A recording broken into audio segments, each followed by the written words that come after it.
कभी सोचा है कि ये जीवन जब खत्म होगा तो उसके बाद क्या होगा?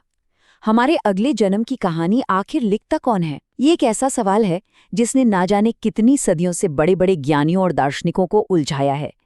तो चलिए आज इसी गहरे रहस्य से पर्दा उठाते हैं। अब देखिए, जैसे ही ये सवाल सामने आता है तो मन में सबसे पहला ख्याल क्या आता है? यही ना कि कोई बाहरी शक्ति होगी, एक तरह का कॉस्मिक जज जो कहीं ऊपर बैठकर हमारे अच्छे बुरे कर्मों का हिसाब किताब रख रहा है। लेकिन एक मिनट रुकिए, क्या हो अगर ये सच ना हो? क्या हो अगर इसका जवाब कहीं बाहर नहीं बल्कि हमारे ही अंदर छिपा हो?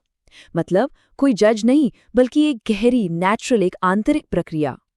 तो आज हम इन्हीं दो संभावनाओं को टटोलेंगे, कोई बाहरी शक्ति या फिर एक आंतरिक प्रक्रिया।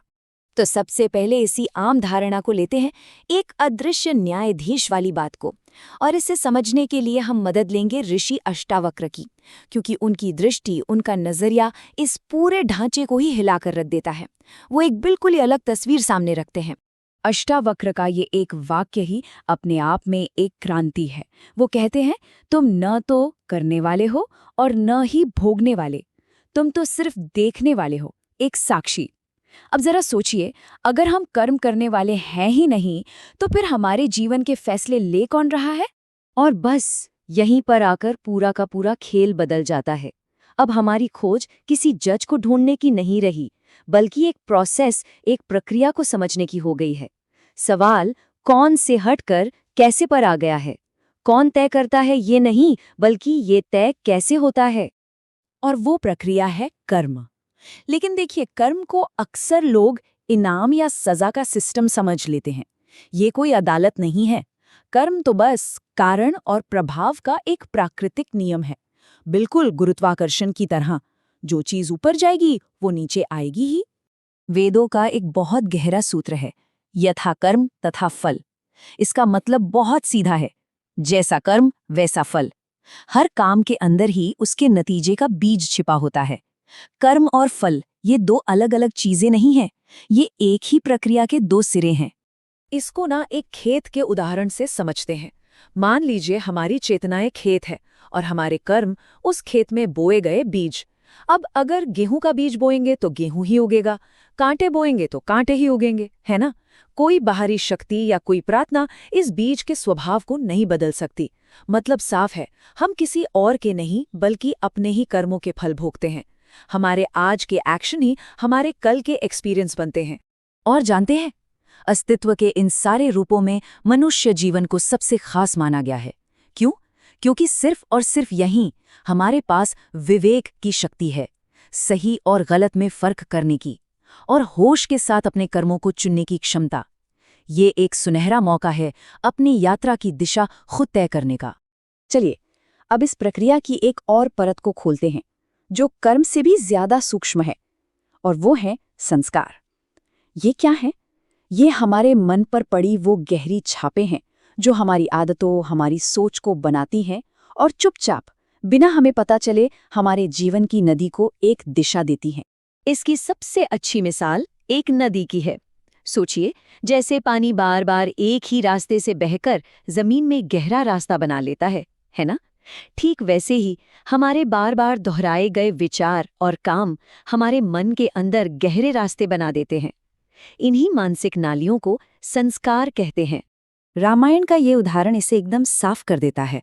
रावण और विभीषण को देखिए, दोनों भाई थे, एक ही कुल में पले बढ़े, शिक्षा भी एक जैसी मिली, लेकिन रावण के संस्कार उसे अहंकार की तरफ ले गए और विभीषण के संस्कार धर्म और विनम्रता की ओर।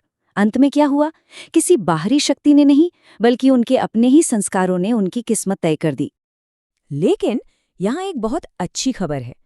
ये संस्कार कोई पत्थर की लकीर नहीं है, इन्हें बदला जा सकता है। और इसका सबसे बड़ा उदाहरण है हनुमान जी।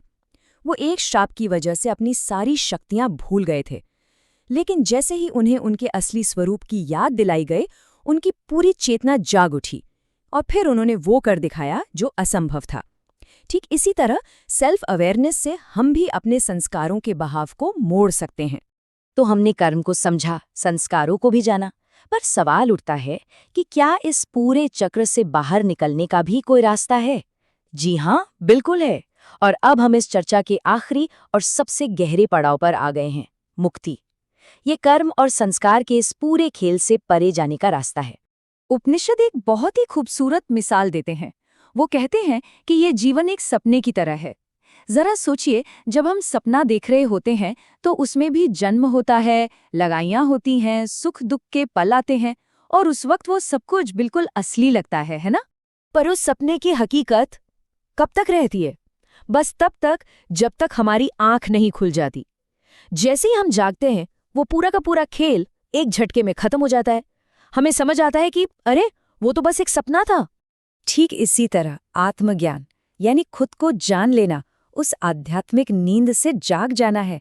जिस पल हम अपने असली स्वरूप को जान लेते हैं, ये जन्म और मृत्यु का पूरा चक्र एक टूटे हुए सपने की तरह बिखर जाता है।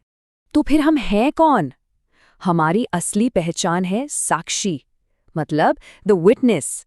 इसे ऐसे समझिए जैसे सिनेमा का पर्दा। पर्दे पर पूरी फिल्म चलती है, एक्शन, ड्रामा, कॉमेडी, सब कुछ। लेकिन क्या उस फिल्म का पर्दे पर कोई असर पड़ता है? बिल्कुल नहीं। पर्दा तो हमेशा वैसा का वैसा अछूता रहता है। हम वो फिल्म के किरदार नहीं हैं, हम वो पर्दा है। यही ऋषि अष्टावक्र का अंतिम और सबसे गहरा संदेश है। तू केवल साक्षी है।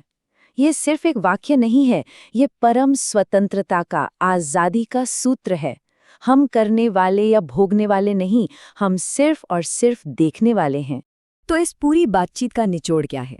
देखिए, मुक्ति का मतलब कोई बेहतर अगला जन्म पाना नहीं है। मुक्ति का असली मतलब है ये जान लेना कि हम जन्म और मृत्यु के इस खेल से हमेशा से ही आज़ाद हैं, परे हैं। और जब ये ज्ञान हो जाता है तो वो सवाल जिससे हमने ये पूरी बात शुरू की थी कि अगला जन्म कौन तय करता है, वो सवाल ही बेमानी हो जाता है, वो खत्म हो जाता है। तो ये पूरी समझ हमें एक नए और शायद सबसे ज़रूरी सवाल पर लाकर खड़ा कर देती है कि अगर ये जीवन वाकई एक सपना है, तो फिर इस सपने से जागने का रास्ता क्या